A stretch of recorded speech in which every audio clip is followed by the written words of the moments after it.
This is the VOA Special English Health Report. Picture a huge public gathering, a sea of people, like the Hajj to Mecca, or an appearance by the Pope. Think of the World Cup, the Olympics, a political event, or a rock concert. When thousands or even millions of people get together, what do you suppose is the biggest health concern? Traditionally, doctors and public health officials were most concerned about the spread of infectious diseases, like influenza. Robert Steffen, a researcher in Switzerland, says infectious diseases are still a concern. But he says injuries and hot weather are bigger threats at so-called mass gatherings. Mr. Steffen is a professor of travel medicine at the University of Zurich. He is the lead author of one of several new papers about health problems at mass gatherings in the journal Lancet Infectious Diseases. Professor Steffen says children and older people have the highest risk of injury or other health problems at these events. He says children are more at risk of getting crushed in stampedes, while older people are at higher risk from extreme heat. Stampedes and cases of crushing at mass gatherings have caused an estimated 7,000 deaths over the past 30 years. The design of an area can play a part. There may be narrow passages or other choke points that too many people try to use at once. Professor Steffen says the mood of a crowd can also play a part. For instance, if fireworks are suddenly launched within a football stadium, people can get scared and try to escape. He says organizers of large gatherings need to avoid creating conditions that might lead to panic, stampedes, and heat stroke. And he says they must be ready to give medical care.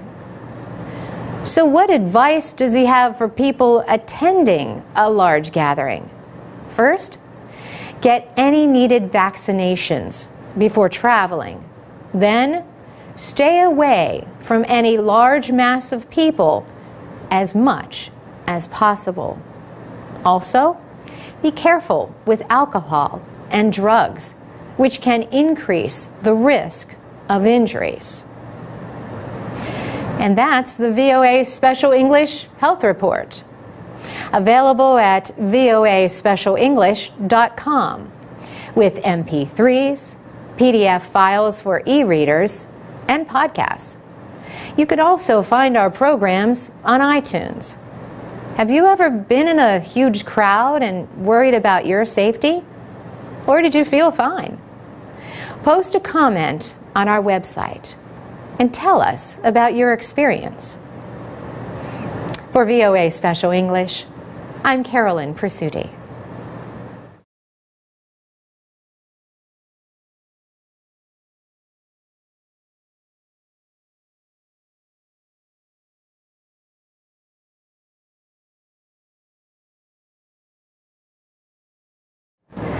This is the VOA Special English Health Report. Tourists come to Zanzibar for its white sand beaches and historic buildings in Stone Town. But something else also makes its way to the Tanzanian island: heroin, trafficked across the Indian Ocean from Asia. Most of the heroin shipped through East Africa is headed for Europe and North America. But Rashad Abdul of the United Nations Office on Drugs and Crime says a lot of it stays on the continent. We know for a fact that heroin is being used in at least 30 countries in Africa. And we also know for a fact that the number of countries reporting injecting drug use, especially of heroin, is also increasing in Africa. The problem in Zanzibar has led to some creative local solutions. Suleiman Mali stopped using heroin 6 years ago. Now he operates a network of so-called sober houses. These are run by addicts themselves to help one another recover. There are 9 sober houses, 8 for men and 1 for women. Mr. Mali himself went through a drug treatment program in Kenya, but it cost around $2,000, he says. Staying in a sober house costs about $100 a month. Most of the people are supported by their families. Treatment is based on the idea that drug addiction is more of a public health problem than a crime. Mr. Mali says this is still a new idea to many people. Because addiction, it's a disease, and addicts need treatment. But people, they hear that addicts are bad people and they need punishment. He says in the sober houses, the addicts are in charge of nearly everything. It's a new method to Zanzibar. It's a new phenomenon to East Africa, whereby drug addicts take responsibility to run the system. This responsibility, he says, is important to building their belief in their own abilities. The men also learn woodworking as a way to earn money. Much of the program is based on the 12-step program of Alcoholics Anonymous. But it also includes art therapy, yoga, and even acupuncture. This is done by Kasim Nouni, a sober house counselor and former addict. He was trained by a volunteer from a Chinese medical school in Hawaii. It reduces tension and it's relaxing. It's a kind of treatment that's very effective for the recovering addicts. Still, he estimates that around 60% of those in the program return to heroin. Suleiman Mali hopes to expand the network in Zanzibar. His next goal is to send former addicts to work with heroin users in prisons. For VOA Special English, I'm Carolyn Presutti. This is the VOA Special English Health Report. Officials in the United States say deadly abuse of painkillers and other prescription drugs has reached epidemic levels. More than 36,000 people died from drug overdoses in 2008, the latest year available. That was almost as many as from road crashes. More than half of the overdoses involve drugs that need a doctor's approval, and 3/4 of those deaths involved what are called opioid painkillers. These include drugs like methadone, morphine, hydrocodone, also known as Vicodin, and oxycodone or Oxycontin. Death rates from prescription drugs were highest among people 45 to 54 years old. A recent government report said painkiller deaths more than tripled in the past decade. They now top the number of heroin and cocaine deaths combined. The Obama administration released a plan last year to try to deal with the problem. Some abusers seek help at places like the Malibu Beach Recovery Center near Los Angeles. They learn yoga and other ways to deal with anxiety, stress, and pain. Joan Borston heads the center.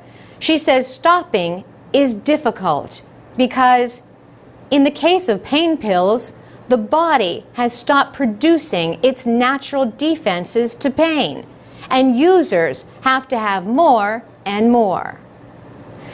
Around the country, special drug courts work with addicts to get them counseling and treatment. Marianne Gunn is a retired drug court judge. She now appears on Last Shot with Judge Gunn, a TV program that shows the effect of drugs on users and their families. She says in 1999, the big problem was methamphetamine. And we have addressed that and are continuing to address that.